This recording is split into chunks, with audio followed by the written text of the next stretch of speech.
오늘 성경 말씀은 아마샤 선지자와 아모스 선지자의 대결을 하는 것을 묘사를 하고 있습니다. 그 아마샤 선지자는 어떤 선지자냐면 하나님의 말씀을 대변하기보다는 왕을 대변하는 간변 선지자인 것입니다. 그는 하나님을 대변한 종이 아니라는 이야기합니다.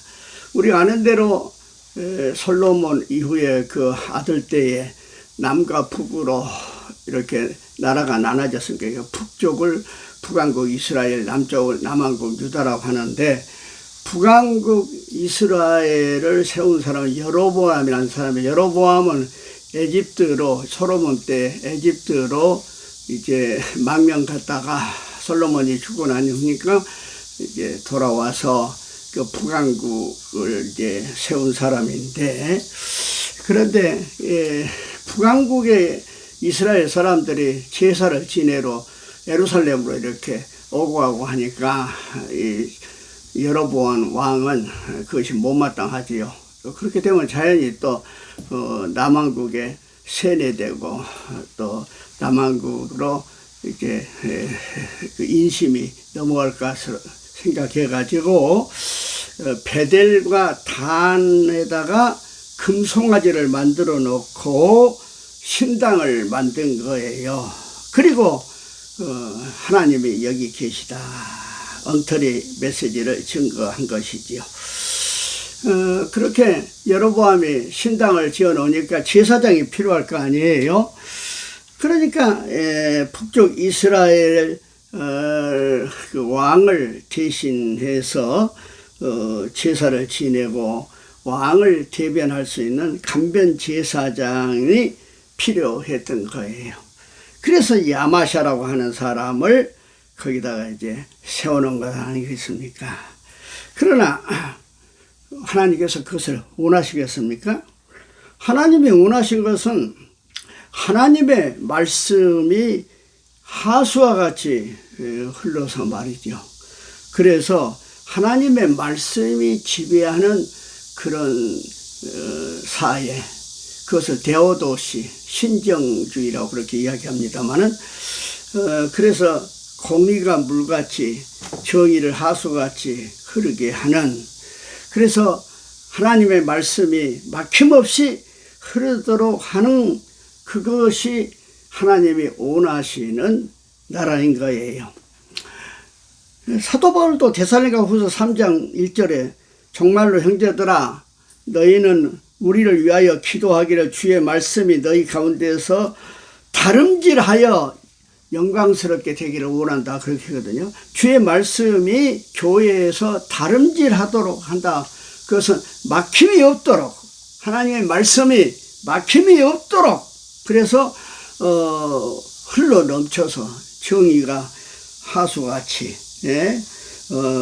흘러 넘치고 공의가 물같이 흘러 넘치는 그런 세상이 돼야 된다는 이야기입니다. 그렇습니다. 하나님의 말씀이 막히지 않는, 하나님의 말씀이 지배하는 사회는 정직하고 질서를 지키고 남을 배려할 줄 아는 겸손한 사회인 것입니다. 그러므로 좋은 가정은 하나님의 말씀이 막히지 않아야 되고, 좋은 교회는 하나님의 말씀이 막히지 않아야 되고, 좋은 사회는 하나님의 말씀이 막히지 않아야 되는 것입니다. 그런데 왜 사람들은 하나님 말씀 중심의 신앙을 갖지 못하는가? 그리고 이처럼 말이죠. 베델과 단에 금송아지를 세워놓고 이것이 하나님이다 그렇게 하면서 우상 숭배를 하냐 그 말입니다. 한마디로 말한다 하면은 하나님 말씀 신앙의 말씀 중심의 신앙은 항상 나를 부정하는 거예요. 내가 자랑할 수 있는 것, 또 내가 뭔가 내세울 수 있는 것, 그런 인간적인 그 모든 것을 다 무너뜨리는 것. 그래서 나를 이제 완전히 부정하고 철저히 자기를 부인하고 그 말이에요. 예? 그래서 나는 죄인입니다. 나는 아무것도 할 수 없습니다.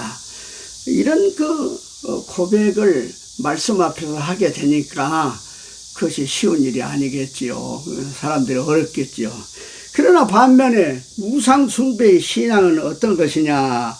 나는 그대로 있고 신이 변하면 되는 거예요. 내가 원하는 입맛대로 신을 바꿔버리는 거예요. 내 변화가 필요 없습니다. 말씀 중심의 신앙은 내가 거듭나고 변화되고 말이죠. 그런 것인데 이 우상 숭배는 말이죠. 나는 그대로 있고 신이 내 입맛대로 바꿔주면 되는 것이에요. 내가 변화될 필요가 없는 거예요. 그래서 사람들은 우상 숭배에 더욱 매력을 느끼게 되는 것이지요.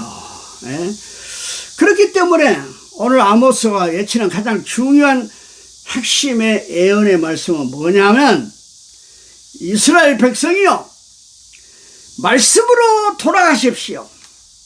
하나님의 말씀이 강같이 흐르게 하십시오. 말씀이 강같이 흘러 모든 것을 씻기를 원합니다. 그 나라가 바로 하나님의 나라입니다. 아모스가 말하는 바로 그거예요. 그렇지 않으면 11절에 여로보암은 칼에 죽겠고 이스라엘은 정령 사로잡혀 그 땅에서 떠나야 할 것입니다. 북왕국 이스라엘의 멸망을 예고한 거예요. 그래서 17절에 내 아내는 성중에서 창기가 될 것이요 내 자녀들은 칼에 엎드러지며 내 땅은 줄뛰어 나눌 것이며 너는 더러운 땅에서 죽을 것이요 이방으로 끌려 이방 땅은 더러운 땅을 했거든. 이방에 끌려가서 죽을 것이요 이스라엘은 정령 사로잡혀 그 본토에서 떠나리라. 이 아모스의 예언대로 아수르에 의해서 북왕국이 망해가지고 아수르는 이주정책을 써가지고 말이죠. 이방에 있는 사람들을 사마리아로 와서 살게 하고 그리고 사마리아에 살고 있는 유대인들을 예국으로 다 흩어버렸던 거 아닙니까? 거기서 이제 디아스폴라가 나온 거 아니겠어요? 흩어진 유대인. 그래서 그 사마리아를 남왕국 유다 사람들은 이방 땅으로 인정하고 그 땅 받기를 싫어했던 이유가 바로 그가 있는 것입니다. 여러분, 종교계의 특징이 뭐예요? 응? 오직 말씀으로 돌아가자 아닙니까? 오직 말씀, 오직 믿음, 오직 은혜, 그거 아니겠습니까? 예. 그래서 결국은 그 카톨릭의 권위주의와 하나의 계급적인 제도, 그리고 심지어 면죄부를 팔아가지고 사람의 구원을 이야기하는 그 잘못된 그래서 변질된 신앙을 바로잡기 위해서 마틴 루터가 말씀으로 돌아가자. 그렇게 해서 독일어로 옛날에는 라틴어 성경밖에 없는데 독일어로 성경을 번역한 거 아니에요. 누구든지 말씀을 읽게 하기 위해서. 그래서 그 독일어 성경을 번역하는데 말을 구하기 위해서 말이죠. 변장하고 시장거리를 가서 그래서 말을 독일 사람들의 말을 거기서 구해와가지고 그래서 지금 루터는 종교 계획자로도 독일에서 유명하지만은 독일어의 아버지로서 유명한 이유가 바로 그가 있는 것 아니겠습니까? 그렇습니다. 세상을 변화시키는 능력은 하나님의 말씀에 있습니다. 교회의 능력은 하나님의 말씀에 있는 것입니다. 성도들이 하나님의 말씀을 붙들고 자기 인생을 걸어야 합니다. 그때부터 세상은 뒤바뀌고 그것이 바로 부흥의 역사라고 말할 수 있겠습니다. 대체적으로 하나님의 말씀이 선포될 때 순종하냐 아니면 거부하냐 양자 간의 결단을 해야 하는데 여러분 보십시오. 사도행전 2장 37절에 보면은 베드로가 설교하니까 저희가 이 말을 듣고 마음에 찔려, 예? 형제들아 우리가 어찌할꼬, 그렇게 아주 그 회개 운동이 일어났는데, 예? 반면에 사도행전 7장 54절에 보면, 예?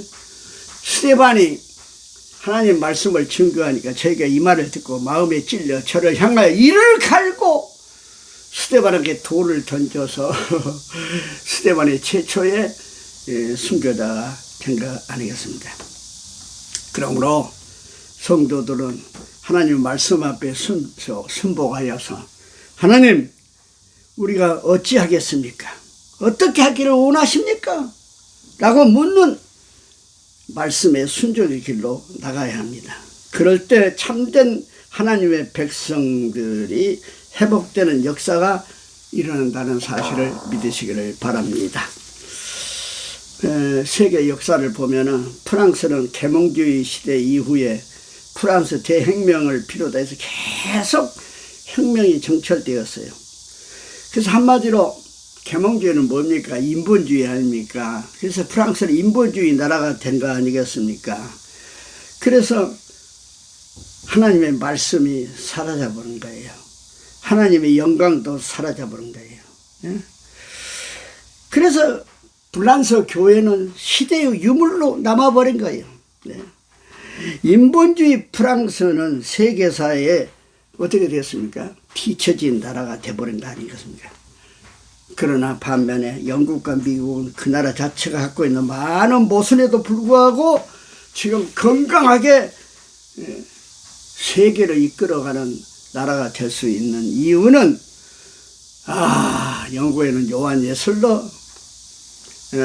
미국의 조지 히필드, 조나단 에드워드와 같은 말씀의 설교자가 나와서 말씀의 부흥운동을 일으킨 나라가 영국과 미국입니다. 그래서 그 말씀의 그 나라를 살려낸 거예요. 오늘날 세계 아주 강력한 선진국가가 된 거 아닙니까? 그렇습니다.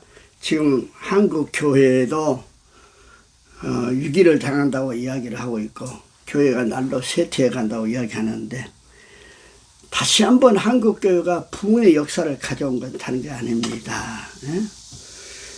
매너리즘에 빠진 아마샤의 직업주의적인 신앙을 버리고 하나님 앞에서 말씀대로 순종하는 아모스의 신앙을 가지고 나아갈 때 그때 한국교회는 다시 부흥할 줄로 믿습니다. 우리 개인도 마찬가지예요. 우리가 사회적으로 어떤 인본주의에 사로잡지 말고 하나님 말씀을 붙잡고 말이죠. 그 말씀에 내가 순종해 살아갈 때 내 인생은 성공하는 인생이 된 것입니다. 저도 나이가 먹다 보니까 옛날에는 뭐 신학책을 많이 보고 문학책을 많이 보기도 하고 뭐 여러 가지 사회적인 책을 봤는데 요즘 더욱 절실히 느껴진 건 뭐냐 하면은 하나님의 말씀을 읽어야 한다고 하는 그런 그 간절함이 더 마음에 스며들어요. 그래서 이제 다른 책 다 소용없다.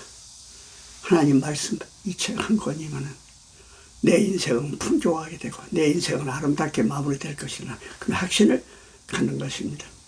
이 무더운 여름에 여러분 바캉스 하러 휴가로 어디로 떠나든 간에 여러분에게 하나님 말씀의 성경책은 꼭 가지고 가셔서 아침 저녁 낮 틈나는 대로 하나님 말씀 한 구절 읽고 묵상해서 여러분이 영혼이 잘되고 범사가 행통하고 강건한 은혜가 있기를 주님의 이름으로 축복합니다. 아멘.